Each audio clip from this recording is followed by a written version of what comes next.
이사야 9장 1절로 5절까지 읽겠습니다.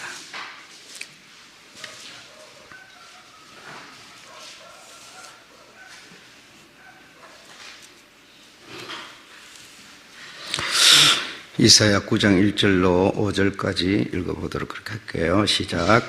전에 고통하던 자에게는 흑암이 없으리로다.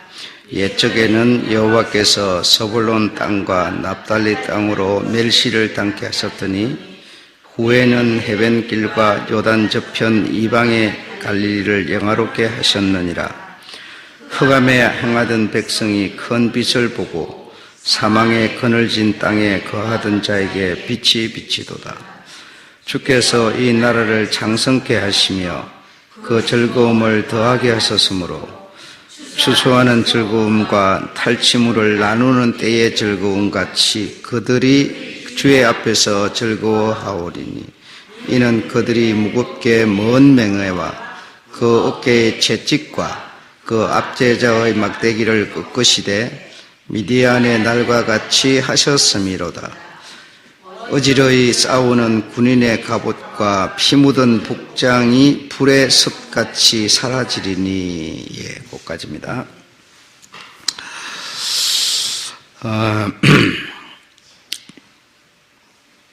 여기 1절에 보면 흑암 이런 말이 나옵니다. 흑암.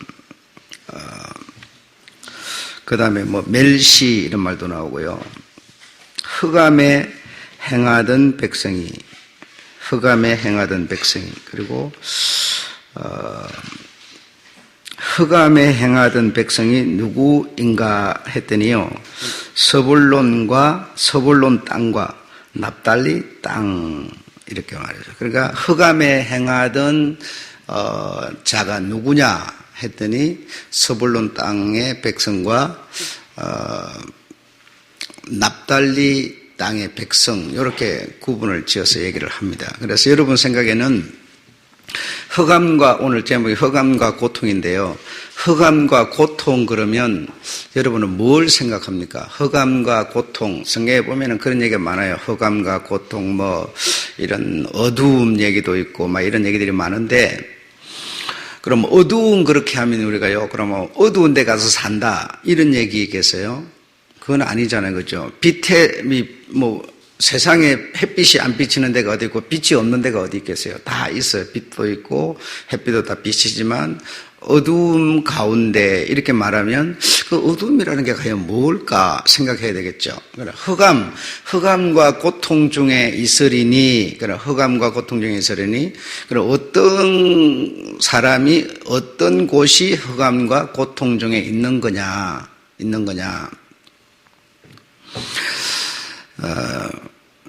그래서 우리가 가만히 생각해 봐야 돼. 내가 흑암과 고통 중에 있는 사람인가? 그래서 내가 살기가 너무 힘들면, 팍팍하면, 흑암과 고통 중에 있는 건가? 이런 생각도 할 수 있고요. 그러니까, 이런 하나님의 말씀을 모르게 되면 내가 흑암과 고통 속에 있으면서도 흑암과 고통 속에 있는 것인지, 뭔지 그냥 모르는 거가, 내 삶이 그냥 좀 편하면 그냥 좋은 거고, 좀 내가 살기가 어려우면 그냥 안 좋은 거고, 사이가 나쁜 거고, 그냥 뭐가 이 길이 안 나오는 거죠. 그래서 흑암과 깊은 가운데 또는 어두운 가운데 있는 백성 하면서 납달리와 스불론 이렇게 말을 했어요. 그리고 갈릴리 땅이요, 이렇게 표현을 하고 있어요. 그러니까 그런 지역이 다시 말하면 흑암과 고통 가운데 있는 땅인데 그곳을 보고 뭐라고 그랬는가 하니 이방이라 이렇게 말을 했어요. 이방. 그러니까 이방이라고 하는 거는 흑암과 고통 중에 있는 자요, 땅이라는 겁니다. 이방이라고 하는 곳은. 아시겠죠? 그러니까 흑암과 고통 가운데 있는 자, 서불론과 납달리, 갈릴리가 다시 말하면 이방이다, 이런 뜻이죠. 그렇죠? 그런 뜻인데, 그러면 이방이라고 하는 사람은 어떤 사람이냐? 어떤 사람이 이방에 거하는 자냐 이겁니다. 여러분 생각에는 어떤 사람이 이방에 거하는 자일까요? 예수님이 사셨던 그 지역은 이방이 아니고 그 예수님이 사셨던 그 지방 바깥의 지역은 이방이라고 생각을 할 수도 있어요. 그렇죠? 그러나 그런 뜻이 아니죠. 지금 이방 그러면 어디가 이방입니까? 그럼 이방은 다 없어졌다 이렇게 말할 수 있어요. 그렇게 말할 수도 없어요. 그러면 지금 이방이 없습니까? 예, 지금도 이방이 있고 지금 이방이 아니기도 하고 이방이기도 하고 그래요. 그럼 성경이 말하는 이방은 어떤 곳을 보고 어떤 사람을 보고 이방이라고 하는가 하면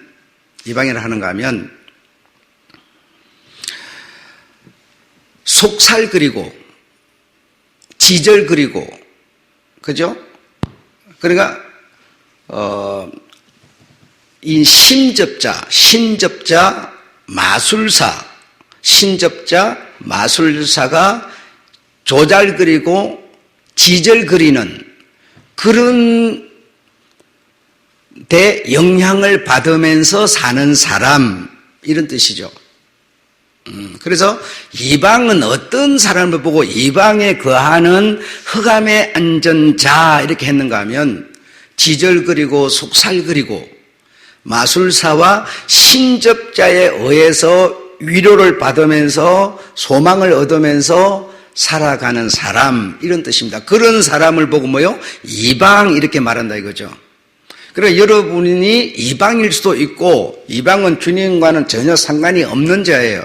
주님이 없는 자예요. 그래서 이 조잘 그리고 속살 그린다. 이거는 여러분 무슨 얘기일까요? 조잘 그리고 속살 그린다는 건요, 내 마음에 일어나는 생각을 말하는 거예요. 증거의 말씀이 없는데, 약속의 말씀이 없는데 내 마음에 일어나는 잡생각, 그것을 소망하여 사는 자라는 뜻입니다. 여러분. 그래서 내 마음에 어떤 일어나는 어떤 기분, 감정, 이런 것이에요. 그러니까 그런 것에 위로를 받으면서 그런 데 소망을 두고 살아가는 사람을 보고 흑암에 앉은 이방의 갈릴리여 이렇게 표현을 했다 이거죠, 성경은. 여러분, 신앙생활하는 우리가요, 어떻게 신앙생활을 하고 있습니까? 우리가 하고 있는 우리가요, 대부분이요, 지절 그리고 속살 그리는 이 귀신의 속삭임에 의해서 신앙생활을 하고 있어요. 내 마음에 어떤 일어나는 감정, 기분 좋은 거, 기분 나쁜 거, 그것이 중심이 돼가지고 하는 거예요. 내 마음이 예를 들어서 뭐 좋은 일이 생기면 그냥 뿌듯하고 막 겁날 게 없죠. 뿌듯하고 돈이 뭐 일이 잘 됐다 그러면 뿌듯하고 겁날 게 없죠. 그러면 일이 잘 돼서 뿌듯하고 겁날 게 없는 그 사람이 이방인데 그 뿌듯한 그것 때문에 천국을 갈 수 있어요? 가지 못해요. 예, 근데 우리는 그런 데서 위로를 받는 거죠. 내 마음에 일어나는 생각, 감정, 이걸 뭐요? 지절그루 속살그는 게 누가 해서 내 마음 속에서 내가 이렇게 지절그르고 속살그리는 거예요. 그것을 중심해가지고 위로를 받고 그것을 중심해서 소망을 갖고 막 이렇게 하는 거예요. 이런 것을 보고 지절그리고 속살그린다. 그리고 마술사가 뭐 어떤 자예요? 전부 속이는 자들이죠. 마술은 속이는 거 아닙니까? 마술사, 신접자. 그 신접자는 뭐예요? 우리가 그동안 배웠지만 내일이 없이 어제가 없이 오늘을 말하는 게 신접자예요. 어떤 과정이 없이 결론만 말하는 거예요. 그래 지금까지 내가 어떻게 살았던 이거 상관없이 그냥 네가 이렇게 부적 하나 쓰면 너 잘 된다 이렇게 말해요. 그냥 오늘만 말하는 거예요. 근데 우리의 예수 안에서의 잘 되는 거는요, 어제를 통해서 오늘을 말하는 거고요, 역사를 통해서 오늘을 말하는 거고요. 어제가 없는 오늘은 없어요. 예. 그래서 흑암과 고통 가운데 앉은 스불론과 납달리 갈릴리 땅이여라고 하는 이거는요, 다시 말하면 이방이라는 겁니다. 이방. 예.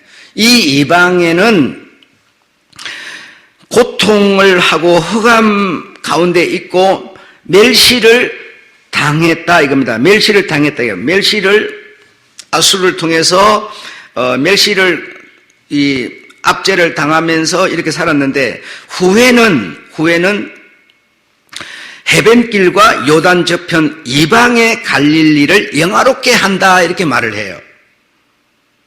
그러니까 이방 흑암에 앉은 이 곳을 하나님께서 뭐한다? 영화롭게 한다. 영화롭게 하겠다. 이방을 영화롭게 하겠다 이거죠. 그 내가 여러분한테 이렇게 축복 기도를 했어요. 축복 기도를 하면 우리는 목사님이 축복 기도했으니까 잘 될 거야. 이게 뭐요? 내 마음에 속살거리는 거예요. 목사가 축복 기도를 해갖고 여러분의 축복이 실제로 이루어지려면요, 여러분한테 뭐가 가야 되느냐? 축복이 가야 돼요. 축복이 가야 여러분한테 축복이 되는 거지. 축복이 가지 않았는데 목사가 기도했다고 내한테 축복이 올 거야. 믿으면 돼. 이게 뭐요? 지들그로 속살거리는 거예요. 그러니까 흑암에 앉은 갈릴리에 뭐가 가야 돼요? 축복이 실제로 가야 돼요. 그래야 영화로워지는 거다 이거죠. 내한테 결실이 아무것도, 내가 아무리 농사를 지어나, 농사를 수확을 하려고 모를 심고 막 이렇게 했는데도요, 열매가 안 생기면 여러분, 내가 한 게 무슨 성이 있어요? 목사가 여러분한테 축복을 했어요. 그래, 축복이 여러분한테 실제로 가야 돼요. 이 흑암의 땅 갈릴리라고 하는 이 땅에, 이거는 이방의 땅이요, 흑암의 땅이요, 저주받은 땅인데요, 이곳에 영화롭게 되리로다, 빛이 있으리로다. 그러면요, 하나님이 그렇게 말씀을 하셨어요. 그럼 하셨기 때문에 그냥 있어지는 거냐? 아니요. 실제로 거기에 빛이 가야 돼요, 여러분.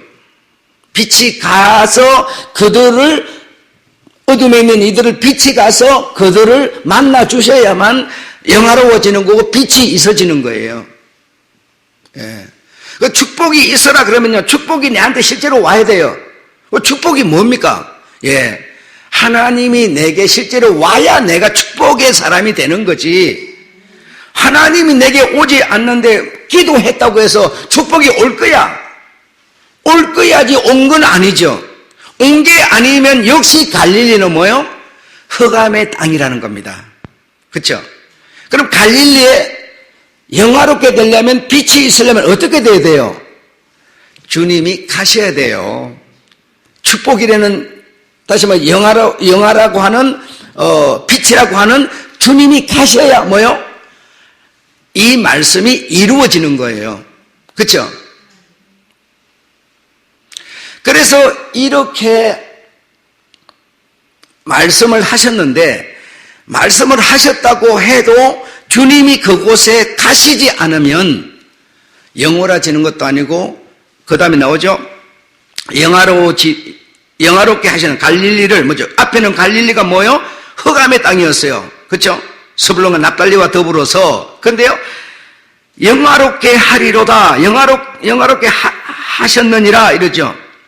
흑암에 행하던 백성이 뭐죠? 큰 빛을 보고, 빛이 도다 그랬죠. 빛이 도다 그런다고 빛이 비치는 게 아니라, 빛이라는 것이, 실물 빛이라는 것이 그곳에 가서 그들을 만나 주셔야만 뭐가 돼요? 빛이 비치는 거고, 이 영화롭게 되는 거다라는 거죠. 여러분. 그러니까 실제로 축복이라는, 주님이라는 분이, 구원이라는 분이 내게 와서 만남이 이루어져야만 내가 구원이 되는 거지. 내가 예수 믿으면 구원이 될 거야. 우리 이렇게 생각해요. 그럼 된 게 아니에요. 된 게 아니에요. 이렇게 우리 마음 속에서 실제가 아닌 그냥 마음에 일어나는 감정, 기분, 이걸 갖고 뭐죠? 소망을 삼고 위로를 받고 이것 때문에 좌절하고 이걸 보고 조잘거리고 속살거리는 거다라는 거죠. 예.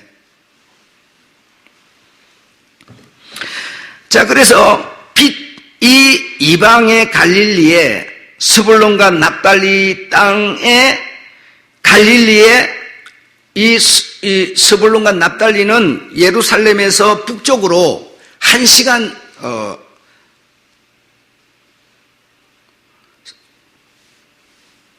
1시간 거리를 가야 되는 거예요. 가야 되는 거고, 북쪽으로 한참 이 요단강에서 갈릴리 해변까지 가려면 그런 시간을 가야만 되는 곳인데 그곳이 그렇게 먼 거리도 아닌데 지금 주님은 표현하기를 흑암의 땅이라 이렇게 표현을 하는 거예요. 흑암의 땅이라. 예. 갈릴리라고 하는 땅이 여러분 얼마나 유명한 땅입니까? 거기서 베드로가 나왔어요. 야고보가 나왔어요. 나다니엘이 나왔어요. 빌립이 나왔어요. 요한이 나왔어요. 얼마나 유명한 땅인지 몰라요. 그런데 이런 사람이 나오기 전에 이곳을 향하여 하나님께서 말씀하시기를 흑암의 땅이요 이랬어요. 갈릴리 해변 스불론과 납달리와 더불어서 흑암의 땅이요 이렇게 말을 했어요. 그런데 그곳에 빛이 있으리로다. 그렇죠? 빛이 비치리로다. 영화롭게 하리로다. 이렇게 말씀을 하세요. 그렇게 말씀을 하셨는데 하나님께서 영화롭게 실제로 하고 빛이 있도록 하시려고 어떻게 해요? 하나님께서요? 그냥 말씀만 하고 너희들 영화롭게 될 거야. 빛이 있을 거야. 이게 아니에요. 빛이 있으려면 여호와께서 뭘 해야 돼요? 열심을 내셔서 일을 해야 돼요. 그냥 영화롭게 되는 게 아니고 그냥 빛이 있어지는 게 아니고 이 말이죠. 그래서 여호와께서 그 영화롭게 그 저주받은 땅이 영화롭게 되는 것을 위해서 여호와께서 열심으로 일을 한다. 열심으로 일을 해서 뭐 어떻게 되느냐? 자, 6절 다 같이 읽겠습니다. 지금 7절까지 읽어야 되는데 내가 본문이 많아서 잘랐죠? 자, 6절에 뭐라고 그래요? 이는 이렇게 말해요. 이는 지금까지 말한 이것을 이루려면 말입니다. 지금까지 말한 흑암에 앉은 저 백성과 저 땅을 영화롭게 빛이 비치게 하려면 이 말이죠. 이는 한 아기가 우리에게서 낳고 이렇게 말하죠. 이렇게 하려면 이방을 영화롭게 하려면 하나님께서 그래 한다 했어요. 하려면 이방을 영화롭게 하려면 빛이 있게 만들려면 한 아이가 우리에게 낳고 자, 그 다음에 또요. 다 읽어봅시다. 우리에게 낳고 이 난 아기는 한 아들을 우리에게 주신 바 되었는데 그 어깨에는 정사를 메었고 그 이름은 기묘자라 묘사라 전능하신 하나님이라 영존하신 아버지라 이랬어요. 한 아기가 태어났는데 그 한 아기가 누구예요? 아버지의 아들로 표현이 되면서 그렇죠? 하나님이시며 뭐죠? 영존하시는 아버지라고 말해요. 아버지라고. 이 이방에 앉은 불쌍한 백성들을 위하여 이 말입니다. 이때는 우리는 이방에 앉은 백성이 아니었습니까? 지금 갈릴리, 스불론, 납달리를 지적하는 그곳만 이방이라는 겁니까? 모든 세계가요 전부 다 납달리와 스불론처럼 갈릴리처럼 이방이었어요. 그 어디도 저주받지 않은 땅이 없었고요. 전부가 저주받은 사람들이었어요. 이 이방을 위하여 뭐죠? 하나님께서 이는 이방에 저주받은 저 흑암하던 불쌍한 백성들을 위하여 이는 한 아기가 낳고 이 말입니다. 그래서 빛이 나에게 여러분한테 있으려면요 내가 예수 믿으니까 빛이 있을 거야 이게 아니에요. 빛이 내게 와야 돼요 여러분. 그래야 내가 빛의 사람이 되는 거지. 구원 이러면요 구원이 여러분한테 실제로 와 있어야 돼요. 장차 구원이 안 했다 나중 가서 구원을 받는 게 아니에요. 이 땅에 빛을 주려니까 빛을 줄 수 있는 한 아기가 뭐죠? 우리에게 하는 것은 누굽니까? 흑암에 앉은 백성들에게 이 말이죠. 낳고 그는 누구냐 했더니 아들이요 하나님이요 아버지라라고 표현을 하고 있어요. 이 열심을, 이 일을 누가?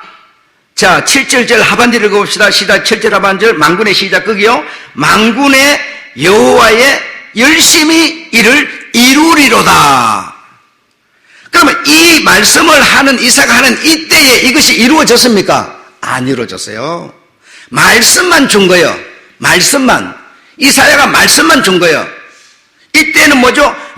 여호와의 열심히 이루리로다 그랬지 이루어졌다가 아니에요. 지금 여러분 영원한 구원 목사가 여러분한테 이루어지리로다 그랬죠. 이루어졌습니까? 안 이루어졌어요. 똑같은 얘기예요. 이사야가 이 말을 할 때 이루어진 게 영화롭게 된 것도 아니고요. 빛이 갈릴리에 간 것도 아니었어요. 이루어질 것이다라고만 말해줬어요. 그래서 이 사실을 이루시려고 우리가 잘 아는 바 한 아기가 낳고 그는 아들이었고 그는 누구였습니까? 예수 그리스도셨어요. 저 이방에 무엇이 되려고? 빛이 되려고. 아멘. 저 이방에 뭐죠? 영화롭게 하려고 한 아기가 우리에게, 우리라고 하는 자는 전부 다 흑암에 앉은 자예요. 낳고, 자, 낳았어요? 자, 예수가 여러분 태어났어요? 여러분 태어났죠? 그 예수가요, 그곳에 가셔야 돼요. 갈릴리, 스불론, 납달리 이곳에 가셔야 돼. 근데 가는지 안 가는지, 가는데 왜 가는지, 자, 한번 보겠습니다. 왜 이 여호와께서 이 말씀을 이사야를 통해서 했는데 예수께서 태어나셔서 이곳에 가셔야 되고요. 가는데 왜 가느냐 이겁니다. 자, 마태복음 4장 13절 읽어볼게요. 13절, 14절, 15절, 16절. 예, 왜 가셔야 되는데 가셨어요? 그리고 왜 가셨느냐? 왜 가셨느냐? 자, 13절부터 읽어봅시다. 시작. 나사렛을 떠나 스불론과 납달리 지경 해변에 있는 가버나움에 가서 사시니 왜 가서 그곳에 가서 사셨느냐? 예, 이는 선지자 이사야로 하신 말씀을 이루러 하심이라 일러서되 스불론 땅과 납달리 땅과 요단 저편 해변길과 이방의 갈릴리여 흑암에 앉은 백성이 큰 빛을 보았고 사망의 땅과 그늘에 앉은 자들이 빛이 비치었도다. 왜 갔어요? 주님이 이곳에 가셨는데 한 아기가 낳고 했는데 낳으신 그분이요 가셨는데 왜 갔어요? 이사야가 한 말씀을 이루려고 갔다. 예, 이렇게 말하고 있어요. 이곳에 왜 갔어요? 빛이 없는 이방이기 때문에. 그곳으로 지적됐지만 사실은 뭐죠? 오늘 우리가 사는 이곳도 이방이에요. 그렇죠? 그럼 이곳도 뭐요? 주님이 오셔야 돼요. 오셔야 돼요. 빛이 와야 돼요. 그냥 저기 있는 것을 그냥 믿는 게 아니에요, 여러분. 이곳에 간 이유도요. 이사야가 여호와의 열심히 이것을 이루리로다 이랬죠. 이루리로다. 아직은 아이도 안 태어났고요. 이 시기적으로. 그래서 태어나서 이분이 그곳에 가시는데 왜 가셨느냐? 이사야가 한 말씀을 이루려고 이방에 갔다. 스불론과 납달리 땅 갈릴리 바로 옆에 가버나움이 바로 그 갈릴리 스불론 납달리 요 지경에 바로 가버나움이에요. 그곳에 가서 사셨어요. 사셨는데 왜 사셨느냐? 그곳에 빛을 비추시려고, 빛을 갖도록 만드시려고. 그래서 갈릴리 해변 가버나움에 사시면서 갈릴리 해변을 왔다 갔다 하다가 누구를 만나죠? 거기서 복음이 시작되는 겁니다. 그 이방의 땅 갈릴리에서 여러분. 갈릴리 해변에서 전부 거기는요 그야말로 아주 가난한 사람들이 사는 그런 빈촌이에요. 빈촌. 문둥이들도 많고, 문둥이가 뭔지 알죠? 문둥이들도 많고 아주 빈촌인데 그곳에서 주님이 가서 사신 이유는 하나님이 이사야를 통해서 예언하신 것을 이루기 위해서다 이렇게 말해요. 네. 그래서 갈릴리 그 해변을 왔다 갔다 거니시고 그곳에 지내시다가 누구를 만나요? 예, 베드로와 야고보를 만나죠. 그렇죠? 참 놀랍네요. 얼마나 놀라운 일입니까? 베드로와 안드레 형제를 만나고 요한과 야고보를 만나죠. 그래서 나를 따라오너라. 너희가 지금 물고기 잡고 지금까지 살았다마는 내가 너희를 사람 낚는 어부로 만들겠다. 그 가난한 빈촌에서 문둥이들도 많은 그곳에서 그런 분이 그런 말씀을 하니까 여러분 물고기 잡는 데서 이제 사람을 낚도록 하겠다. 그리고 요한복음 2장 보면 나다니엘이 뭐죠? 있었고 나다니엘의 또 빌립이 나다니엘을 내가 메시아를 만났다 그러면서 또 전도를 했어요. 그래서 거기서 6명의 제자를 바로 불러내셨죠. 그리고 그 제자들과 함께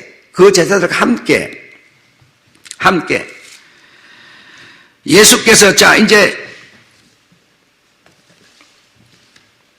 마태복음 아까 우리가 읽었는데요. 읽은 23절 읽어보겠습니다. 4장 23절 다 같이 읽읍시다. 예수께서 온 갈릴리에 두루 다니사 저희 해당에서 가르치시며 천국 복음을 전파하시며 백성 중에 모든 병과 모든 약한 것을 고치시니 그의 소문이 온 수리아에 퍼진지라. 사람들이 모든 앓는 자 곧 각색병과 고통에 걸린 자 귀신 들린 자 간질하는 자 중풍병자를 데려오니 저희를 고치시더라.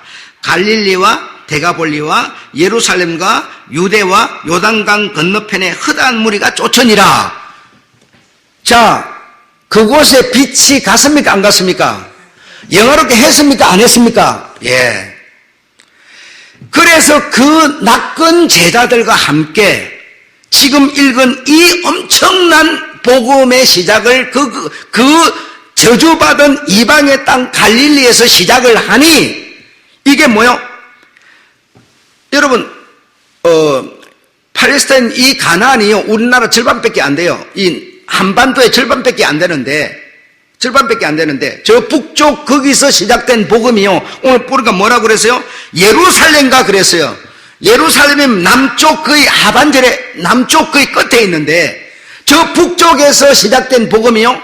이렇게 하는 것을 통해서 북쪽에서 남쪽, 온 그 대한민국의 이 한반도의 절반만 한데 그 예수의 소문이 다 퍼져버렸어요. 순간에 다 퍼져버렸어요, 여러분. 순간에. 이렇게 이방에 앉은 그 땅의 사람들에게 예언의 말씀을 따라서 예언의 말씀은 이방에 빛이 간다라는 거예요. 그래서 간다 말만 하는 건 소용이 없어요. 빛이 실제로 가서 그들을 갖다 뭡니까? 당신의 제자로 불러서 그곳에 복음이 전거되어야만 진짜 빛이 가는 거예요. 이 일을 주님께서 지금 이렇게 하고 계세요. 이런저런 여러분 주님의 행하심, 그냥 우리는요 이런 거 저런 거 모르니까요. 그냥 갈릴리 그러면 갈릴리 그러니까 굉장히 뭐 처음부터 그냥 우리 주님이 계시기 좋은 그런 땅 아니에요. 그런데 우리 주님께서요 그곳에 가버나움, 갈릴리 옆에 바로 가버나움에 가서 사셨는데 왜 그곳에 가서 사셨는지 여러분 아세요? 우리 하나님 아버지께서, 당신이 하나님이에요. 하나님 아버지께서 그걸 이사를 통해서 예언을 했으니까 그 예언을 내가 이루러 간다. 당신이 말했으니까 당신이 간다. 그랬습니까? 그게 아니에요. 그게 아니고요. 그곳에 간 이유가 뭐냐 하면 우리가 신앙을 잘 아셔야 됩니다. 그냥 예수 믿으니까 그냥 예수가 다 해줄 거다 이렇게 하는 거야. 우리 주님은요, 여러분한테 당한 그 사실을 통하여, 여러분이 당한 그 어떤 문제를 통하여 하나님의 역사를 이루시는 분입니다. 무에서 유를 만들어내는 게 아니고요. 유가 있는데 그 유를 유를 변화시켜서 유를 만드는 분이에요.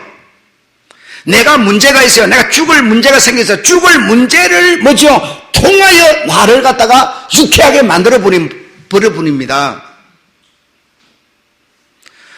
우리의 마음속에요, 악이 있어요. 우리가 악이 없게 해주세요. 이러죠. 그럼 악이 하나도 없으면 그냥 얼마나 좋겠어요. 내 마음에 있는 그 악을 선하게 만드는 분이에요.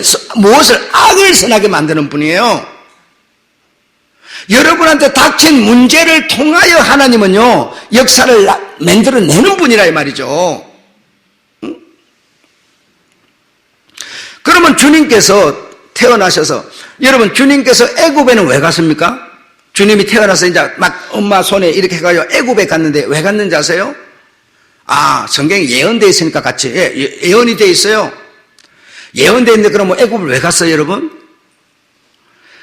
헤롯이 무서워서 도망간 거예요.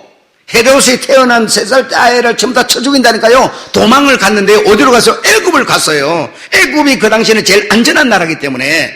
그런데 그게 뭐였어요? 하나님의 말씀의 예언이었어요. 응? 그리고 와가지고요, 어디 살아요? 나사렛에 살아. 오늘도 보니까 나사렛에 왜 살아요? 그러면 베들레헴의 그 고향에 살든지 하지 왜 나사렛에서 삽니까? 나사렛 사람이라 일컬음을 받아야 한다고 하는 하나님의 말씀 때문이에요, 여러분. 그러면 지금 가버나움에 가서 주님이 사셨는데 또 왜 그곳에 가서 사시냐 이거예요? 이제 나이가 많아가지고 사역을 시작할 나이가 30살이 돼가지고 또 가버나움 가서 살아요. 왜? 성경의 예언대로라면 그곳에 빛을 비춰야 되니까, 그것을 영화롭게 만들어야 되니까 우리가 그렇게 생각하죠. 그런데 왜 갔느냐 했더니요, 당신보다 6개월 일찍 온 사람이 누굽니까? 세례 요한이 있었는데요, 그 세례 요한이 헤롯을 갖다가 막 공격을 하다가요 잡혀서 감옥에 들어갔어요. 감옥에 들어가가지고 죽을 문제가 딱 생기니까 그것 때문에 주님께서요 가버나움으로 도망가다시피 간 거예요. 도망가다시피 갔는데 그곳이 뭡니까? 하나님의 예언의 말씀이었어요. 그러므로 이 얘기는 무슨 얘기냐? 아무것도 내게 문제가 없는 나를 갖다 하나님이 이렇게 다듬어 주는 게 아니라, 문제 있는 문제를 주님은요 변화시키는 분이에요. 여러분에게 문제 있는 그걸 통해서 하나님은 일을 하시는 분이라는 겁니다. 응? 여러분, 나는 가난을 모르고 나는 맨날 부자예요. 부자한테 부자를 말로 줄 거예요. 내가 가난이 괴로워서 주여 난 가난이 싫습니다 하는 자를 가난을 딛고 일어서서 부자가 되게 만드시는 분이죠. 그래서 아무것도 없는 데서 뭘 만들어내는 게 아니고, 주님은요 내가 처한 뭔가 있는 데서 더 선으로 바꾸시는 분이라는 것을 우리는 이해하셔야 돼요. 주님이 그곳에 간 것도요, 물론 예언이 됐으니까 언젠가는 가시겠죠. 사마리아 여자를 주님께서 만나러 가요. 왜 가요? 왜 가셨어요?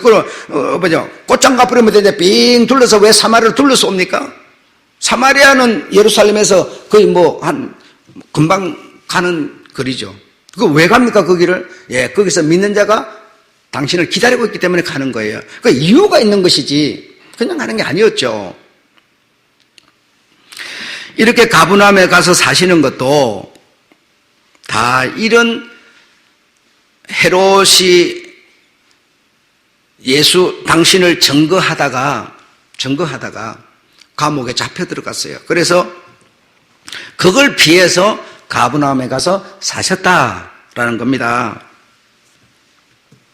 자, 4장 12절을 읽어보면 나옵니다. 4장 12절 내가 읽어볼게요. 예수께서 요한의 잡힘을 들으시고 갈릴리로 물러가셨다가 나사렛을 떠나 스불론과 납달리 지경 해변에 있는 가버나움에 가서 사시니, 그가 산 이유는요 요한이 잡혔기 때문에 그것 때문에 그게 이유였어요. 그게 결국은 알고 보니까 예언의 말씀을 다 이루고 있는 것이었고요. 예. 예수님이 이 세상에 탄생하셨어요. 그죠? 한 아기가 낳고 그랬는데요. 왜 탄생을 하셨습니까? 저 예루살렘의, 지리적인 예루살렘의 교회들 때문에 왔어요? 주님이 한 아기가 낳고 그는 하나님이고 그는 영존하는 아버지신데요. 이분 하나님이 흑암의 이방에 오셨어요. 당신을 영접하고 당신을 받아줄 좋아하는 사람 아무도 없는 전부 당신의 원수, 당신을 배신해버린 이방에 왔어요. 온 이유는 뭐냐 했더니 두 가지를 말하고 있어요. 누가복음 2장 11절에 보면 너희를 위하여 구주가 나셨다. 그는 곧 예수 그리스도시다 라고 말하면서요. 요한복음 3장 10절은 뭐죠? 하나님이 사람을 이처럼 사랑하사. 사람은 누구예요? 예루살렘 사람입니까? 아니에요. 모두가 이방이라니까요. 스불론과 납달리라면 저주받은 흑암에 앉은 백성이란 말이죠. 우리를 위해서 뭐죠? 한 아기가 낳고 이 말입니다. 낳고 우리를 위해서 그 한 아기가 나셨는데요. 나셔서 저 흑암에 앉은 그들에게 당신이 직접 가서 복음을 줌으로써 그들이 빛이 되도록 하셨던 것처럼 오늘 우리들에게도요, 그분이 실제로 내게 와야 돼요, 여러분. 와야 돼요. 덜덜해서 갖고는 안 돼요, 여러분. 실제로 와야 돼요. 그래서 지난 수요일에 뭐라고 그랬어요? 여러분, 우리가 여기 오는 이유는 신랑이 지금 이 예배라고 하는 것으로 잔치를 베풀었는데 이 잔치는 어떤 잔치냐? 혼인잔치예요. 그러면 내가 어떤 자격으로 와야 합니까? 신부라고 하는 자격으로 와야 돼요. 혼인잔치에 우리가 뭐하러 옵니까? 국수 한 그릇 얻어먹으러 옵니까? 그런 덜덜이 갖고는 안 돼요, 여러분. 그래서 주님께서 예복을 입지 않은 그를 쫓아버리는 것은요, 너는 신부가 아니다 이거예요. 우리가 이곳에 오는 거는 딱 예복 딱 갖춰 있고요, 주님 신랑의 신부로 딱 우리가 이곳에 이 잔치에 참여해야 돼요. 이게 뭡니까? 이게 하나님의 말씀이죠. 지난주 수요일 말씀을 받았지요, 우리가. 내가 예배드리러 왜 오느냐? 주님의 신부로 지금 우리는 잔치에 왔다. 이게 말씀이다, 이거예요, 말씀. 이 말씀을 여러분 뭐라고 그러는 거 아니에요? 증거의 말씀 이렇게 말합니다. 지금 여러분은 증거의 말씀을 받은 거예요. 증거의 말씀을.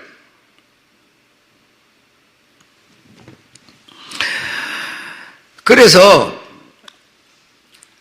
우리가 예배를 드리러 오는 것은 그런 이유로 오는 거고, 그래서 이제 오늘날 수많은 이방에 우리 주님께서 한 아기가 태어나셔서 이제 빛을 이렇게 비치시는데 그 빛을 내가 실제로 받아야 신랑의 신부로 연합 이렇게 돼야 돼요. 자, 그래서 그 아기가 어떤 분인가 하니 이런 분이에요. 한 아기가 낳는데 첫째는 어깨에 정사를 메었다. 두 번째는 그의 이름은 모사라 이래서, 그 다음에 뭐죠? 팽강의 하나님이라 그랬어요. 자, 그거 내가 설명할게요. 자, 어깨에 정사를 메었다. 어깨에 그분이요, 딱 태어나셨는데 어깨에 정사를 메었대. 그게 무슨 얘기일까요? 어깨에 정사를 메었다. 그냥 여러분 정사 그러면 해답을 찾을 수 있겠죠. 성경이 말하는 어깨에 정사를 메었다라고 하는 것은 무슨 뜻인 거 아니에요? 무슨 뜻인 거 아니에요? 태어난 이 아기를 두고 지금 그렇게 말하는 거거든요. 그러면 이 아기가 어떤 분이냐 했더니요, 열면 닫을 자가 없고 닫으면 열 자가 없다라는 겁니다. 지금 태어난 이 아기, 이분이 닫아버리면 나는 이방은 싫어하면서 이방을 버려버리면 아무도 고쳐서 쓸 수가 없다는 겁니다. 닫아버리면 열 수도 없고 열어버리면 아무도 닫을 사람이 없다. 그는 하늘과 땅의 모든 권세를 가지신 정사 이랬어요. 정사. 주님은요, 한 아기가 태어났는데 그분은요, 그런 분이라는 거예요. 우리는 그 예수님 내 친구 어쩌고 막 이렇게 생각하면 그냥 아주 그냥 내 친구 같죠. 그분이요, 저 사람 바깥으로 쫓아. 아니 나는 예복을요 입어야 되는 걸 소식을 못 들었어요. 몰랐어요. 그래서 쫓아 그러면요 다 돼버리면요 누구도 열어서 그걸 바꿀 수가 없다는 겁니다. 바꿀 수가 없어요. 이분은요 이런 분이라는 겁니다. 두 번째로요, 그 이름은 모사라 했는데, 모사는요 근원이, 그의 근원이 지혜다라는 뜻입니다. 그의 근원이 지혜. 그분의 한 아기의 근본 근원이 아예 지혜 덩어리라는 겁니다. 모사라. 그의 이름이 모사라. 지모자라. 예. 세 번째는 뭐라고 그랬어요? 평강의 왕 그랬어요. 아버지라 평강의 왕이라 이랬어요. 평강의 왕. 여러분 평강 평화. 평강, 여러분에게 평강이 있습니까? 그러면 우리가 이제 살롬 이러고 댕기죠. 평화하세요? 평안하십니까? 이러고 댕겨. 그럼 내가 언주를 보고 평강 살롬 이래서 그럼 목사가 평강 살롬 그런 게 저럼 제가 뭘 생각할까요? 아, 남편하고 싸움 안 하고 별일 없냐? 편안하냐? 뭐 이렇게 우리가 생각하는 거예요. 그런데 성경에서 평강의 왕, 평화의 왕 이러네. 평화의 왕이 뭐야 도대체가? 주님이 여러분 네 남편하고 싸움 안 하고 집에 그냥 이렇게 서로 다독거리고 이해하고 그냥 적당히 이렇게 살면 평화하다 이렇게 주님이 우리를 보실까요? 그런 게 아니에요. 평화라고 하는 성경이 가진 뜻은 무엇인가 하면요, 가운데 막힌 담을 헐어, 가운데 막힌 담을 헐어 하나가 된 상태 이렇게 돼 있어요. 그러면 여러분 이게 어디에서 나오는 말입니까? 하나님과 우리가 원수가 되어 있었는데요, 가운데 막힌 담을 헐어 당신의 몸을 들여서 헐어 하나님과 우리가 뭐죠? 하나가 됐다 이거죠. 이 상태를 보고 평강 이렇게 말하는다 이거. 평강. 그러면 여러분 주님은 나의 신랑인데요, 내가 신부라고 하는 그 자세와 어떤 내용을 가지고 그분과 만남을 이루지 못하면 아무리 내 입에서는 평화를 말하고요, 아무리 평화롭게 살고 있어요, 남편하고 아내가 사이가 엄청 좋더라도요 난 평화가 아니에요. 여러분 그 얘기를 여러분 아셔야 돼. 그러면 신랑 되신 그분께 신부인 우리가 다 오늘 예배 들어도 왜 왔어요? 신부로 오는 거예요. 왜? 이 잔치 자체는 혼인잔치이기 때문에 우리 사이에 막힌 것을 헐어버리고 서로 연합하여 하나가 되는 이것을 위하여 우리는 왔어요. 그래서 하나가 되면 우리죠, 나는 삶이 어렵더라도 나에게는 평강이라는 게 있다는, 평강의 왕 그 한 아기가 내게 있다는 겁니다. 이렇게 그분이 내게 실제로 와야 되는 거지. 안 온 상태에서 그냥 저기 있는 분을 믿는다 그런다고 되는 게 아니다 이거죠. 응? 내게 와야 돼요.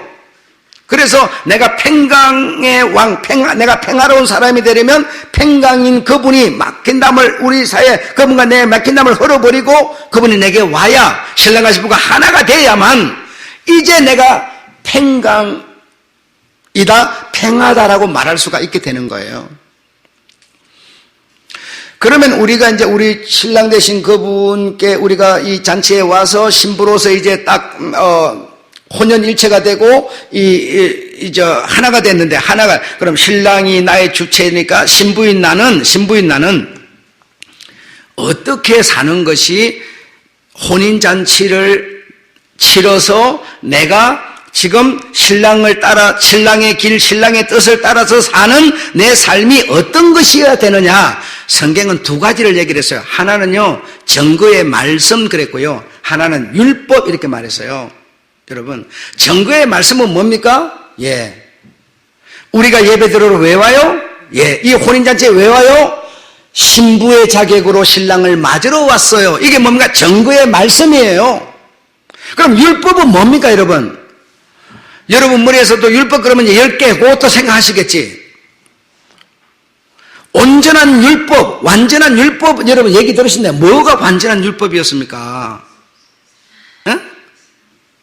10개 그거 다 지켜도 여러분, 부자 청년은요, 다 지켰는데도요, 주님께 버림받아 버렸어요.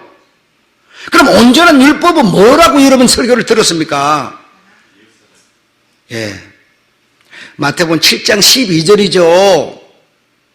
그렇죠? 7장 12절이 뭡니까? 남에게 대접을 받고 싶은 대로 너도 남을 대접하라.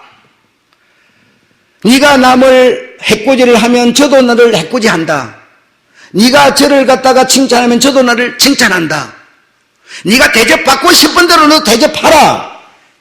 이것을 저는 여러분한테 두 가지를 얘기를 했어요. 성경과 뭐라고요? 나눔을 말했어요. 성경과 나눔, 내가 대접받고 싶은 대로 남을 대접하는 거, 이게 뭔가 온전한 율법이라는 겁니다. 이게 율법이고 이게 선지자 성경의 말씀이에요.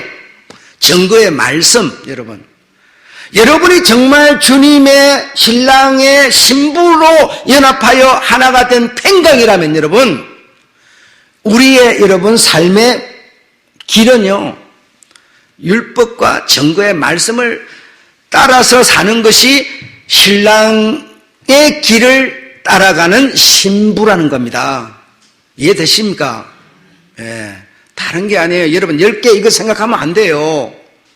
10개 이걸 뚫뚫 다 뭉쳐 10개를 준 이유는, 계명을 준 이유는, 10계명을 준 이유는요, 그거 몇 개를 잘 지켜서 의롭게 하려는 게 아니었어요. 여러분, 온전한 율법, 너희가 서강과 바리새인보다 더 낫지 못하면 천국에 못 가. 그럼 더 낫으려면 어떻게 해야 돼? 하면서 쭉 설명 들었잖아요. 기억나시죠? 여러분, 그날 들으면요, 그냥 머리에 딱 박혀야 돼요. 그냥 들었는데 잊어버리고 모르겠는데요? 이건 안 돼요.